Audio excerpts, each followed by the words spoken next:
Alright there, how you doing everyone? Aaron, founder and CEO of 28 Games, and Mr. 28, Chief Executive Officer, founder of 28 Games. Really hope you're all doing well. It's been a very, very long time since I've updated everyone on everything that's just going on right now. Not to say, well, I say things are crazy. No, things aren't crazy, but it's by the way, it's 7:36, so 1936 hours. I just got back probably about 35 minutes ago, taking my mother to her usual Thursday Bible study. It's called The Bells. She hasn't been there in a very, very long time, so she's got a really nice, sweet woman there named Linda B. That she knows, so she'll be giving her a ride home in her Toyota Highlander. So excuse me, Forerunner.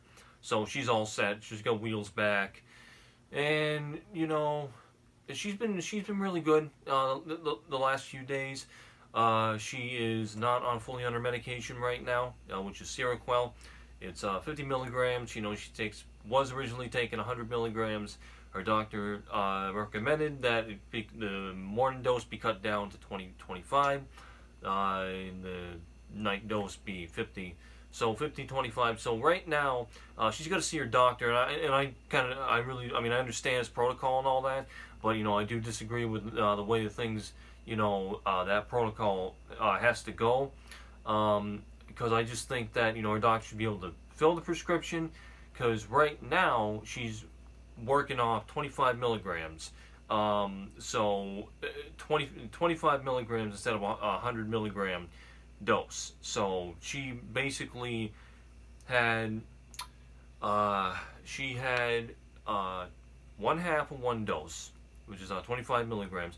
Then she took two 50 milligram tablets, cut them in half so that she could stretch it from what is it? Saturday. So Saturday, Friday, Thursday, Wednesday. It's either Wednesday, Tuesday to Saturday, or Wednesday to Saturday. I think it's Wednesday to Saturday. Well, so the idea of what she's trying to do is make it stretch, make it last, so she can get the most out of her pills until she has her appointment, which is going to be on August 2nd. So once she sees her doctor, her doctor's going to, my mother's going to tell her, look, I'm on Seroquel. You need to, I want to transition this over, because she was going to a medical hospital or a mental health agency that wasn't really too hot, didn't have good reviews. She didn't like it. She was getting therapy there, and she liked two of the people there. She had a therapist named Ingrid, case manager by the name of Daniel, 54-year-old gentleman, 53-year-old gentleman, somewhere in his early 50s, but he was really good. My mother would talk with him about everything that was going on, but she didn't like it there, so she transitioned to her doctor. So she can't get that medication because she has no more refills. And I tried to say push. I said push for it. You need that medication. I'm worried about you. When you go off the medication, you're gonna go balls to the wall, and you're gonna have the symptomology that you had before. Because you gotta understand, before my mother was on medication, she went to Vermont.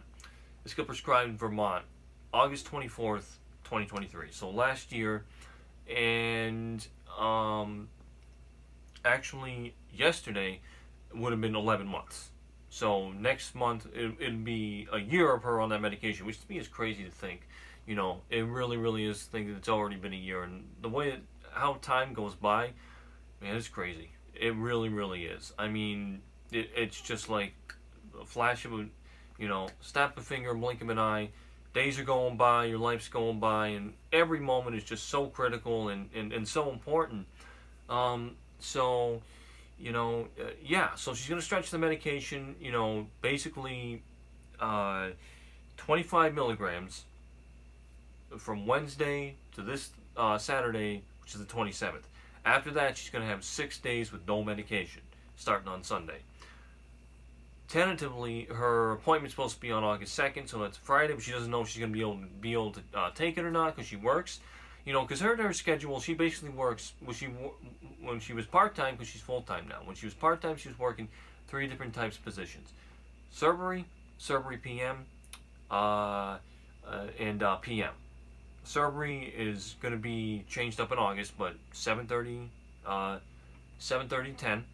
Cerberry PM is 7:30, 10. Clock out, clock back in for PM, which is 11:30, 7:30. It's 8, but it's been 7:30, and then PM is just 11:30, 7:30.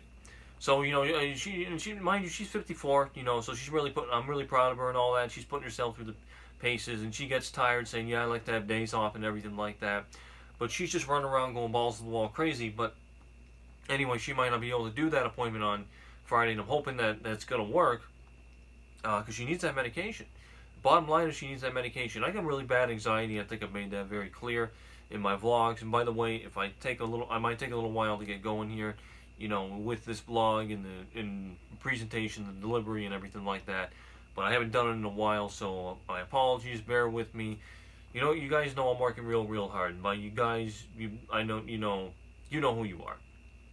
I'm just getting out of my own, getting by, getting through every single day, and I got probably the worst anxiety out there, and I fully admit that. Sometimes I can control it. Other days I can't control it. When I can't control it, it sucks because I'll get pain in my head, a little bit of a headache. I'll get these little tense spells, if you would. I'll start breathing a little bit fast. I'll kind of trip over my words a little bit. Just these idiosyncratic things that it makes an anxious person an anxious person. And mind you, that comes from watching my father die and dealing with my mother, when she was at her worst, which was last year. That's why I'm worried about her not being off her medication. Being off her medication for 6 days until August 2nd, next Friday, or a week from tomorrow. Because I know how she was. And she was telling me, it was grief and everything like that. It was when the homeless guy was here. It was when we didn't have the house. I'm like, yeah. I get that. I totally get that, okay? But, I know how you were. And I've even telling my aunt. I talk to my Aunt Patty a lot. I talk about her in the vlogs. I call my aunt when my mother isn't here because I don't feel comfortable doing that. She said, don't do that, do that. When back last year when she was coming into my room yelling at me like once every single month, having an outburst, anxiety, you name it, bipolar, just bad. You say, don't you call your aunt. Don't you call your aunt. You promise you won't call. And like, okay, you're 54. You're not 14. You're not a little kid. You're not a little girl. You're going to conduct yourself like an adult, get out of your own way, and accept responsibility. And actions have consequences. And that's what she did, but I call my aunt anyway. And so recently I called my aunt and said, hey, look, I didn't tell you because me and my mother and my aunt went to Deja Vu, Cafe Deja Vu. It's a nice little breakfast place. And we had pancakes, sausage. My mother gets coffee. She gets a little egg omelet there. My aunt gets something. And my aunt pays for it. She's wonderful. She really is. She's helped out a tremendous amount with the car, the Scion, everything like that. And it's part of the reason why I'm back on the road. And things are a little bit better, and they are. But I said, hey, look, I didn't tell you at the restaurant because my mother would have said she didn't want me to. And my aunt said, are you kidding me? I would have been all over her. It kind of pisses me off a little bit. And it's valid, it's valid concern because my aunt knows. That my mother does lie about things, says, everything's fine, everything's good. Because my mother's trademark word is, it's fine, it's okay, it's fine, we'll be fine. And she's just covering things up. And that's when she was worse than she is now. She is better, but I do watch her like a hawk. But I told my aunt that. I just said, look, my mother doesn't have any refills in her pills anymore. She called her doctor. The person was there was very rude and said, look, you called 3 times. Your doctor's going to see you. I don't know if she's even going to fill this. And my mindset is, okay, I get that. But a psychiatrist filled this at Brattleboro, Vermont, called Brattleboro Retreat. Dr. Zucker is his name. Dr. Zucker filled this prescription. He knows medication. You look it up. You can see my mother's medical history. She had that medication, so should be good to go. Should be able to fill it, right? But no, things always got to get complicated. So that's why, she's going to wait until August 2nd to get her Seroquel, which is an antipsychotic which takes away psychotic symptoms.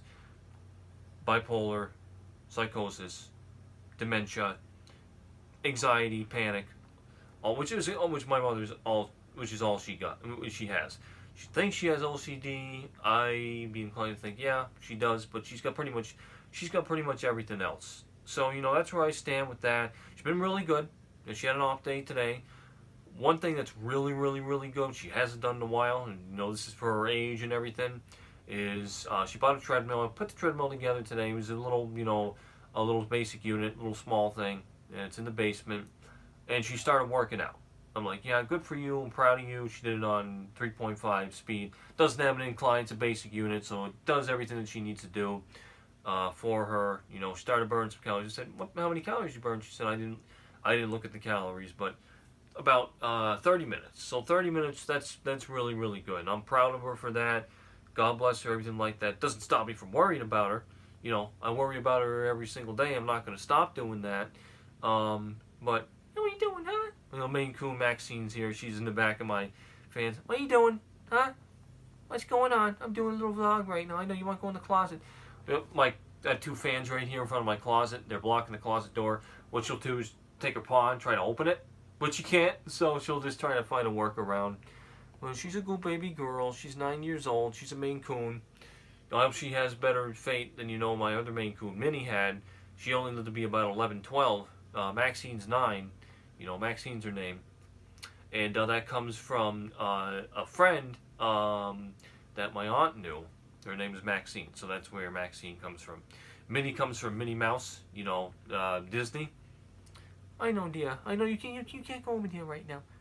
You're good, okay? What you doing, huh? And I talk to her like a kid, because a lot of people do that with their animals. I'm all cozied out here in my PJs. I got some pajama shorts. My little my apprentice chair. Probably see a little bit more of it. Most of the time you'll see me here. Well, not all the time. I'm not here 24/7. I'm not in this chair every waking moment. But when I am in this chair, I'll be vlogging. I'll be doing my journal entries. I have my GTA 6 shirt on, so I want to do some GTA 6 advertising. What are you doing behind there? It's gonna be dust and stuff. I don't want you inhaling all that. I have my custom GTA 6 shirt on, so I wanted to get a vlog in, but it didn't end up happening.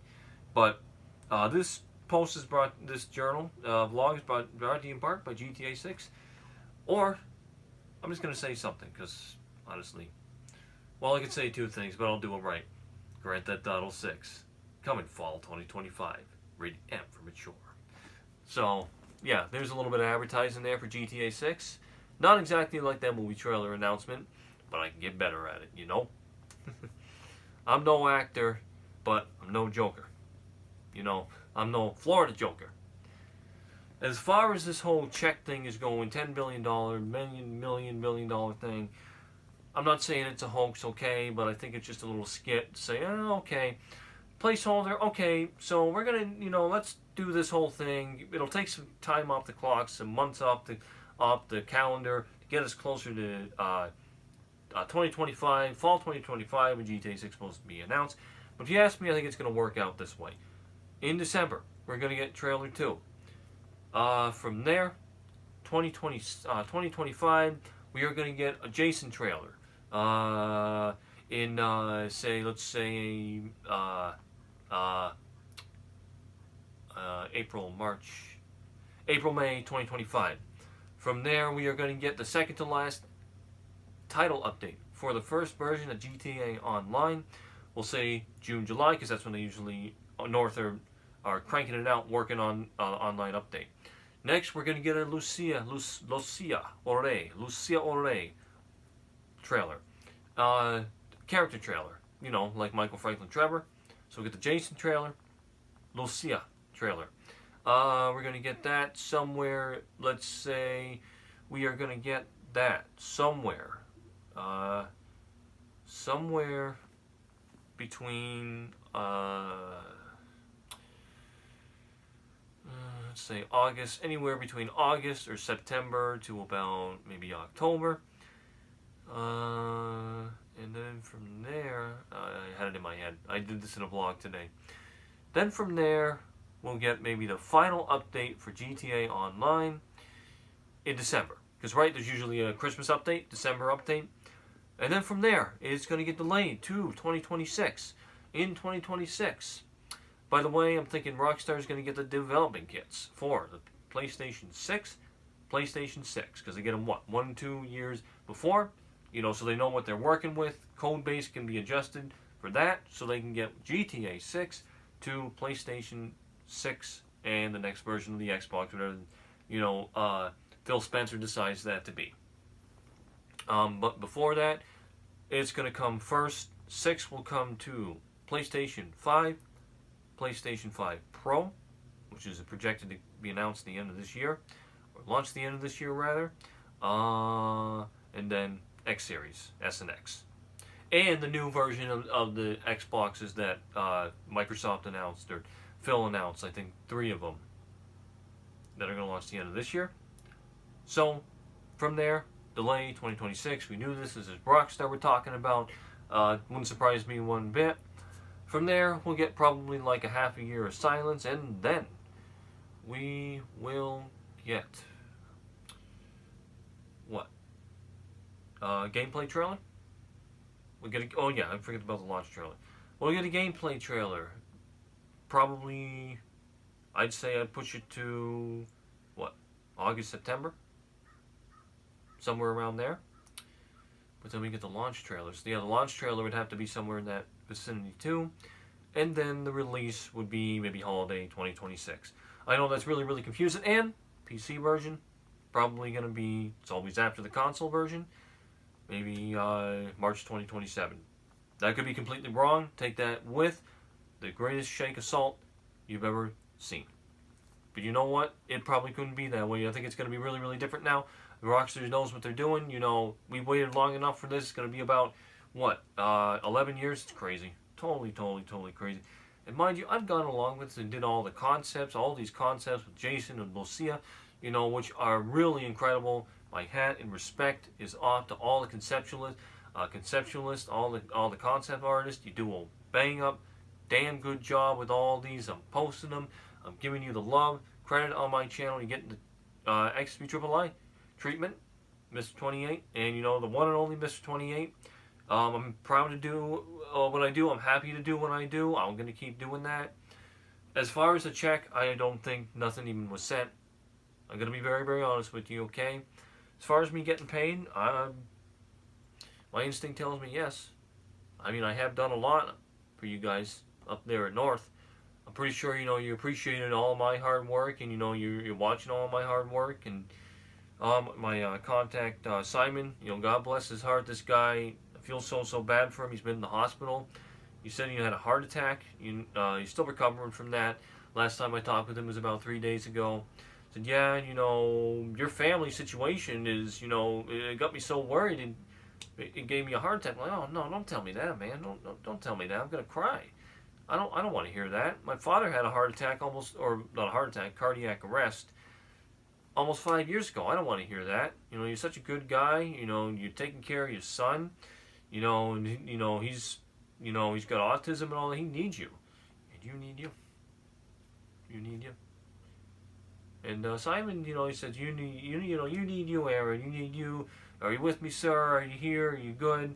And he cares so much. I know he does. He cares so much about the situation and me, and I respect you. You go through shit every single day.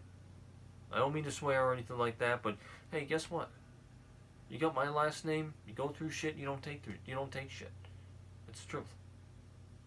You got shit in your blinders. You want that shit. You keep going. And my mother reminds me of that all the time, and I love this woman dearly. I got a whole bunch of pictures here on my bureau from the 90s, because, it's a mix between 2000s and 90s here, so there's a lot of nostalgia, a lot of stuff I can't let go. My bed I sleep in, it's one of those old beds, with the bookshelves. You won't find one of these things anymore. Old, nice little bureau, it still works, so I keep it. It's sentimental things you don't want to get rid of. There's a whole bunch of, history here. But I got a picture of my parents outside in the back by their patio. I got that there. I got some little dad, my forever hero. And then got another one here. It's a son's first hero, a daughter's first love. So it kind of explains our our relationship and the strength of our love, between my father, me, and my sister. Which, as you know, if you haven't forgot, my sister was my daddy, father's honey bunch angel. She knew him as daddy, so I always say, Daddy's very proud of you, watching over you, looking out for you. And when I took care of my sister for almost 4 years, I said the same thing verbatim. I did it 3 times a day. And then we were in the hotel hopping journey, right? Every hotel, whether it be whatever it was, hotel, motel, I'd be in a queen bed, me in a bed, her in a bed. I look over and say, we're going to make it out bed, okay, don't you worry. In a king bed, same thing. And I'd say this sequence, this passionate speech, all the things I wanted my little sister to know. So it's going to be okay. I said, you know what, we're going to make it out better than okay. Every single time. I could be in the worst, I could be sick, I could have the flu, I was still saying it. One time I was sick, I was in 157, the last room I stayed in there at the Best Western, and we were watching the Macy's Thanksgiving Day Parade. I was sitting in my bed, she was sitting in her bed. I was sick, I was still saying, oh, look, oh, here's the floats coming down, here's Sesame Street, here's Pikachu, from Pokemon, and I was just being engaged, because one thing you got to do, I took care of her. Part of my blood. I took care of her, my mother couldn't. I was her caregiver. I was paid for. $17.06.25 bi-weekly. $42,000 a year. Not nearly enough. You think it's enough? I was paying rent at the hotel. $721.42 when my sister was there. $569.66 a week. I had $10,000. Somehow I did it. I'm telling you what, how I'm still standing really does amaze me. It really does. You will find incredible ways to survive. You will find incredible ways to survive